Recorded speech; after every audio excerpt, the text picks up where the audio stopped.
আসসালামু আলাইকুম। কেমন আছেন সবাই? আশা করি আল্লাহর রহমতে ভালো আছেন। আমরাও আলহামদুলিল্লাহ ভালো আছি। তো চলে আসলাম আপনাদের মাঝে মজার একটা নুডলস নাস্তা রেসিপি নিয়ে। তো আজকে আমি ম্যাগি রান্না করে দেখাবো, খুবই ঝটপট মজাদার একটা ম্যাগি রান্না। তো চলুন। এই তো এখানে আমি 2 প্যাকেট ম্যাগি নিয়ে নিয়েছি। তো এই যে, তো এবার আমি ম্যাগিগুলো সিদ্ধ করে নেব। তো তার জন্য আমি আগে থেকে একটা পাত্রে পানি গরম হতে দিয়েছিলাম। তো পানিটা ফুটে আসছে, তারপরে আমি প্যাকেট দুটো ছিঁড়ে এর ভিতরে আমি দিয়ে দিয়েছি। তো খুবই গরম, তাই ধোঁয়া উঠছিল ক্যামেরায়। এই তো দেখুন আমি এরকম খুলে দিয়েছি, আর এদিকে সিদ্ধ হচ্ছে, আর এদিকে আমি কিছু ফোড়ন নিয়ে নিয়েছি। সামান্য পেঁয়াজ কুচি, কাঁচামরিচ কুচি নিয়েছি, কিছু পেঁয়াজ কলি, আর একটা টমেটো আমি এরকম করে কেটে নিয়েছি। আর এখানে আমি আগে থেকে রান্না করা কিছু চিকেন ছিল, সেটা টুকরো করে নিয়েছি। তো এই তো দেখুন আমার নুডলসটা কিন্তু খুব ভালোভাবে সিদ্ধ হয়ে গেছে। তো এবার আমি এটাকে তুলে নেব। তো আমি এই যে এরকম একটা স্ট্যান্ডার নিয়েছি, এর ভিতরে দিয়ে দিয়েছি। তো এখানে আমি একটু ঠান্ডা পানি ঢেলে দিচ্ছি, তাহলে নুডলসটা নেগে যাবে না, ঝরঝরা থাকবে। তো এই তো, আর এদিকে আমি একটা তাওয়া নিয়ে নিয়েছি। তো এর ভিতরে আমি এখন বেশ কিছুটা তেল দিয়ে দিচ্ছি। তেলটা একটু গরম হলে আমি এখানে পেঁয়াজ কুচি দিয়ে দেব। এই তো পেঁয়াজ কুচি দিয়ে আমি কাঁচামরিচগুলো দিয়ে দিয়েছি। এবার এগুলোকে একটু ভেজে নিচ্ছি। সামান্য একটু লবণ দিয়ে দিলাম আমি এখানে।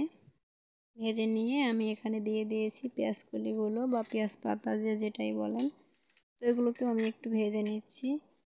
এগুলোকে কিছুক্ষণ ভেজে নিয়ে আমি এখানে দিয়ে দেব সেই গোশটাকে আমি তেলের সঙ্গে একটু ভেজে নেব, তাহলে এটা আরও একটু এইভাবে ভাজা ভাজা হবে, খেতে খুবই ভালো লাগবে।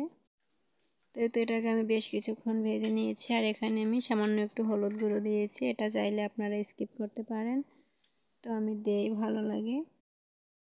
তো এই তো আমি নেড়েচেড়ে এটাকে অনেকক্ষণ ভেজে নিয়েছি। তারপরে আমি এখানে দিয়ে দিলাম সেই টমেটোটা আমি শেষেই দিয়েছি, কারণ একেবারে সিদ্ধ হয়ে গেলে এটা ভালো লাগবে না, আর দেখতেও কেমন একটা। তো এই তো তারপরে দেখুন নুডলসটা কিন্তু সেই সুন্দর ঝরঝরাই আছে। তো এবার আমি এর ভেতরে নুডলসটা দিয়ে দিব। তো এই তো দেখুন আমি ম্যাগিগুলো দিয়ে দিচ্ছি। আমি একবারে দেইনি, অল্প কিছু দিয়ে আমি আগে একটু নেড়ে মিশিয়ে নিচ্ছি হালকা হাতে, পরে আমি বাকিগুলো দিয়ে দিচ্ছি। তো দেখুন আমি বাকিগুলো দিয়ে দিলাম। তো এবার আমি খুব সুন্দর করে এগুলো আস্তে আস্তে করে সব কিছু একসঙ্গে মিক্স করে নিব। তো এই তো দেখুন, আর এই নুডলসটা খেতে কিন্তু মাশাআল্লাহ খুবই ভালো লাগে। এটা ছোট থেকে বড় সবাই পছন্দ করবে। আর বাচ্চারা যেহেতু খেতে চায় না, আপনারা চাইলে এখানে আরও সবজি অ্যাড করতে পারেন। তো আমি যেহেতু চিকেন দিয়েছি, তাই এখানে বেশি সবজি আমি দেই নাই। আর এই তো, আজকের ভিডিওটা যদি ভালো লাগে তাহলে অবশ্যই লাইক দিতে ভুলবেন না। এই তো তারপরে আমি এখানে সেই নুডলসে থাকা যে মশলা 2 প্যাকেট থাকে, 2 প্যাকেটে আমি 2টা মশলাই এখানে দিয়ে দিয়েছি। দিয়ে নেড়ে চেড়ে আমি এটা নামিয়ে নিচ্ছি। এই তো দেখুন আমি পরিবেশন করে নিয়েছি। মাশাআল্লাহ খুব সুন্দর হয়েছিল, একেবারে ইয়ামি লাগছিল, আর খেতেও কিন্তু অসাধারণ হয়েছিল। আপনারা অবশ্যই ট্রাই করবেন। আর আমার ভিডিওটা যদি ভালো লাগে লাইক কমেন্ট শেয়ার করতে ভুলবেন না। আর যদি আমার চ্যানেলে নতুন হয়ে থাকেন অবশ্যই চ্যানেলটা সাবস্ক্রাইব করে পাশেই থেকে যাবেন। দেখুন নুডলসটা কিন্তু একেবারে ঝরঝরা আছে, পারফেক্ট হয়েছে। আপনারা অবশ্যই ট্রাই করবেন। কেমন হলো আপনাদেরটা সেটাও কমেন্ট বক্সে জানিয়ে দেবেন। তো আজকের মতো এখানেই বিদায় নিচ্ছি। সবাই ভালো থাকবেন, সুস্থ থাকবেন। আল্লাহ হাফেজ। আসসালামু আলাইকুম।